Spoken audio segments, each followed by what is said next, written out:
All right, we're back. Great, we're back. We're ready to go. Okay, we got this cut ready to go, but first of all, we have a couple questions that we probably need to answer. Okay. Somebody from Grand Junction, Colorado, wanted to know... Chester. What? Chester.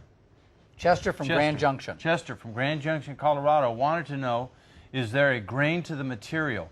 Good question. With solid surface, there's not really so much a grain like you might think with wood, but with some of the materials, like DuPont makes the Venaros, right. There's Mystera has some really interesting so they have a pattern that patterns makes a grain. to them, and you'd want to be sensitive to some of those, because if you brought a marble type grain into side, it's going to be very obvious. That's where you're But the material itself doesn't have a grain. In other words, I can cut this and I can put it over here, or I could cut it at an angle and put it there or whatever. You should. Okay. Now, sometimes some solid surface materials will have stresses in them, and when you cut them, there could be a flaw that exhibits itself. Right. But in that case, that becomes more of a manufacturer's problem, and you just want to compare everything before you pull a seam. Okay. But so, essentially, no grain. Will from Austin says, does the template material expand and contract? And I'm sure he's talking about the templast material. And yes, it does. And actually, we didn't even think about that. But we found out from Tom at Wycomico, our good friend and fabricator.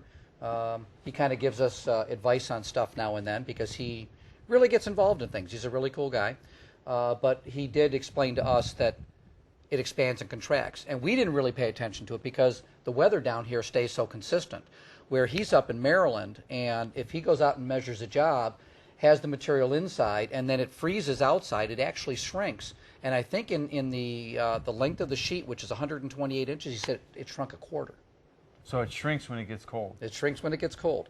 It shrinks when it gets. No, it doesn't shrink when it gets wet, though. So you want to pay attention to the you want to pay attention to the That's temperature. Right. That's so, important. Okay, Philip from Orlando. I use a scratch-awl for marking material. Didn't we cover this? A scratch-awl is AWL. He uses the scratch all the time for marking the material. Is there a problem with this method? Actually, no, and that's a great point, Philip. Of course, it depends on how deep you scratch it. That's exactly the point. Yeah, right. So, I mean, really, it's a great question, and you can tell Phil's a fabricator. On a lot of dark colors, you would use a scratch-awl because it creates a white line, which is easy to see. Right. A dark magic marker or a pencil would be very difficult to see on a dark color. So, once again, a great question. But I yeah, think we'll stop there because actually our next question we'll be able to answer in a little while. So we'll just leave it at that. All right, now we're going to be cutting the material. We've marked all the material off, and we're going to cut it with the Festool plunge saw. And we've chosen to use two pieces of rail put together with rail connectors. We're using the TS55 saw, set for cutting through half-inch material. It's hooked up to the Festool CT22 dust extractor, and it's going to slide down this rail so nice and slick, and I'm just going to do it. You scare me. All Go right. ahead. You want to go on the other side there in case something goes wrong? Have you got your goggles ready to go? I've got my goggles, and I'm ready to go. You know what? Let's turn our wall on. I heard that wall really sucks. Of course, now, the lights. this picks up almost everything, but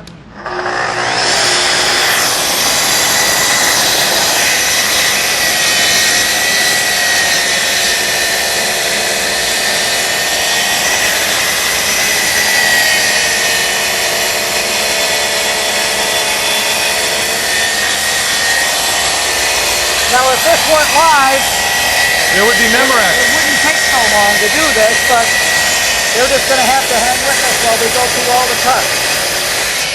What do we got here? Sometimes it just doesn't quite line up perfect, but you can just put a little bit of slop in your roller there. Yeah, it's a little bit tighter when you get down there. Yeah. And I should have checked it before, but I didn't. But that's what makes this so exciting. There we go.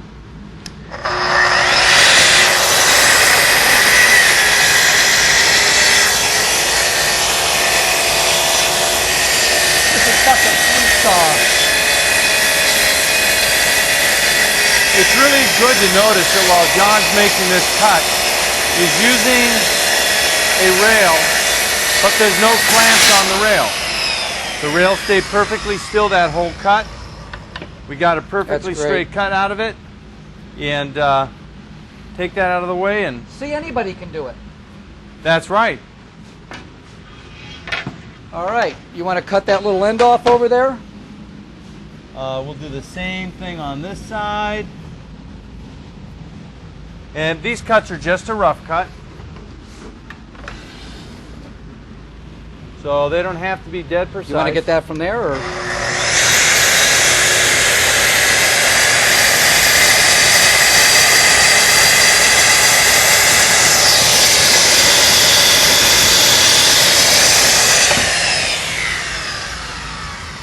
And then we'll take and we'll do just a little connecting plunge.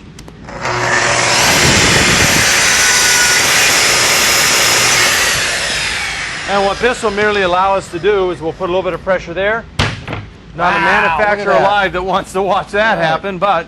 Now out of this we're going to get our edging and our build-up strip, or our drop edge rather, but we're not going to bother cutting that with the Festool saw. We'll cut that on a table saw, and we'll have that ready for the next segment. So we're just going to take this and set it out of the way for right now, and move along.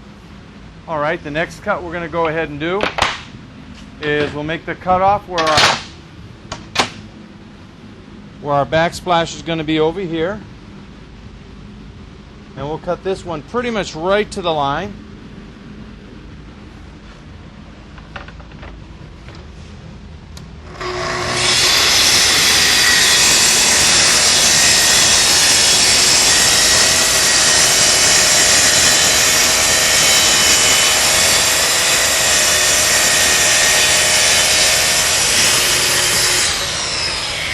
Now, if you'll notice, folks, we haven't put a clamp on one of these cuts yet because the rails have a non-slip surface built right into the bottom. This is our cut edge, so all we do is set it on the cut, make the cut, and we're good to go. And that edge actually shows you right where the cut's going to be. That's correct. So we're going to make our last cut right here. All right. So what we'll do is we'll set this. Except, you know what? You know what? We screwed up. How's that? We screwed up big time, and you didn't even see it. How's that? Because this is no longer 30 inches to cover that area right there. You would think that would be a problem, except we have this large piece we're going to seam on there. Yeah, but that's not what you plan to do. But sometimes life works out that way. All right.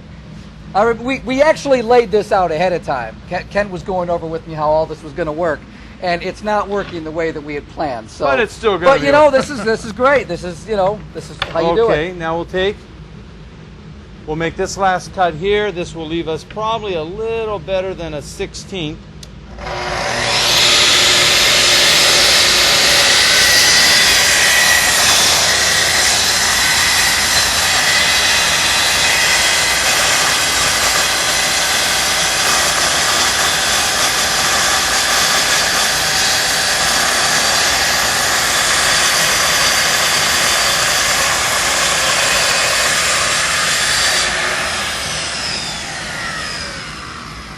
Once again, another perfectly straight cut just by laying this on. Most guys would have to clamp down straight edges and be just wasting a bunch of time. As you can see, we're just moving right along quite rapidly. Yeah, you know what I just realized though? What? We don't have any PS55 clamps either.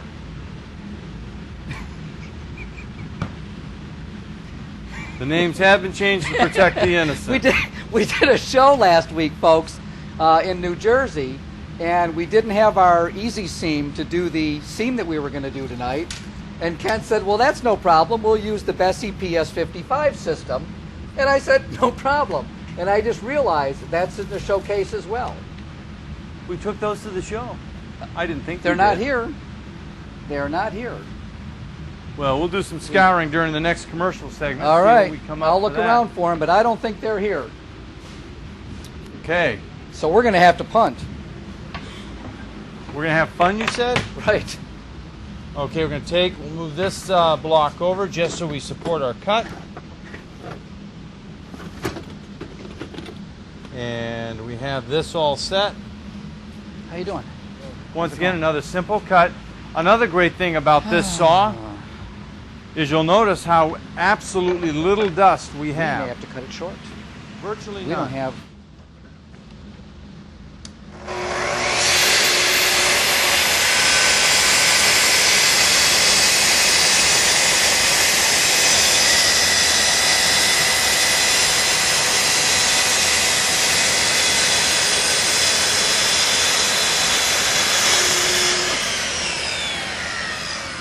Once again, one of the great things about the tools is the dust collection that they have. We're actually doing fabrication work in dark navy blue shirts. Right, and there's no dust in the air because of the dust booth. No, this is absolutely fantastic.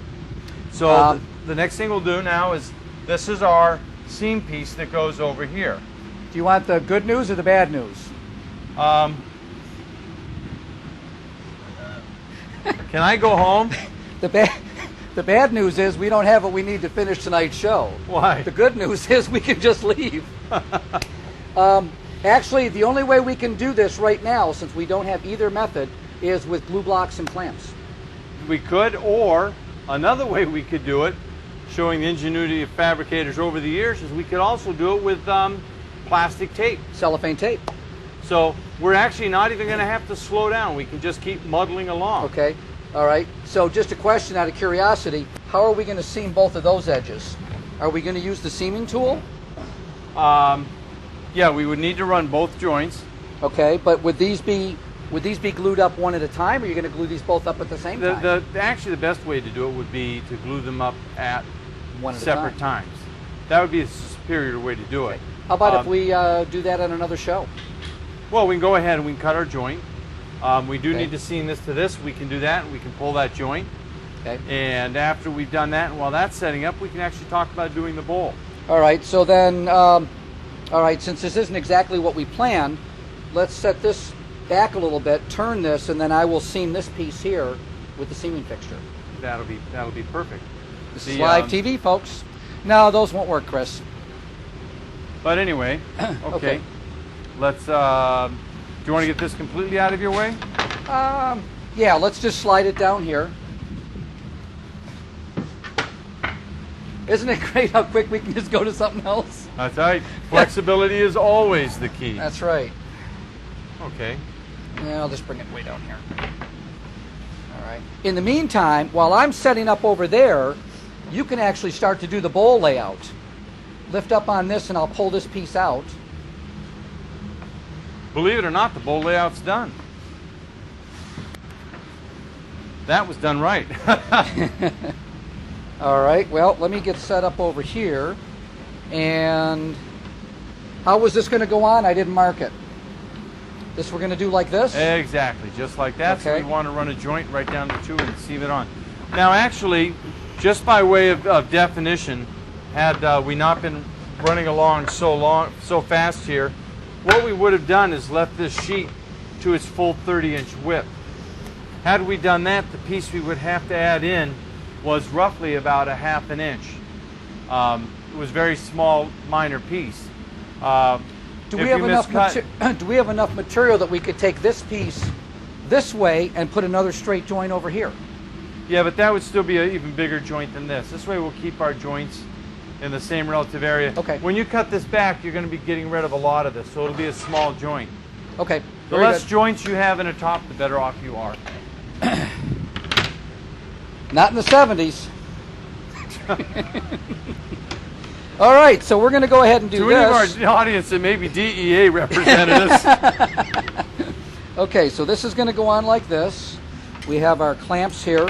You've got Okay. enough room to yeah, you can clamp that over there. Now you want to press these two tight together, right? All right, which I did. Okay. Now, why don't we explain how these are working before we go ahead and run it? Okay. Well, we've done several segments on seaming already, and I'm sure our viewers can pull up one of the old archives, but basically what we're doing is taking the spacer piece, we put it between the two sheets, bring them together with the spacer piece in, we drop this over the top, clamp it down as you can see that we've done here. This is kind of neat because this is an odd seam. Clamp it down, pull this out, and we're going to go ahead and route this. We're using the Festool 1400 plunge router. This has been set with a new style bit that we have. And let's see, we'll just pull this around here.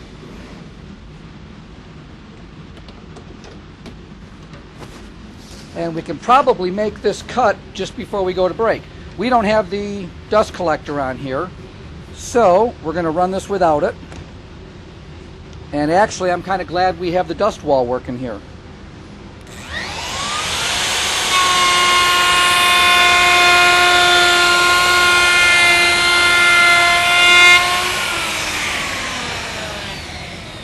It's that simple. Now, before we go ahead and unclamp this thing, why don't we go ahead and go to commercial, and as soon as they Watch come yourself. back, we'll show everybody how it came out.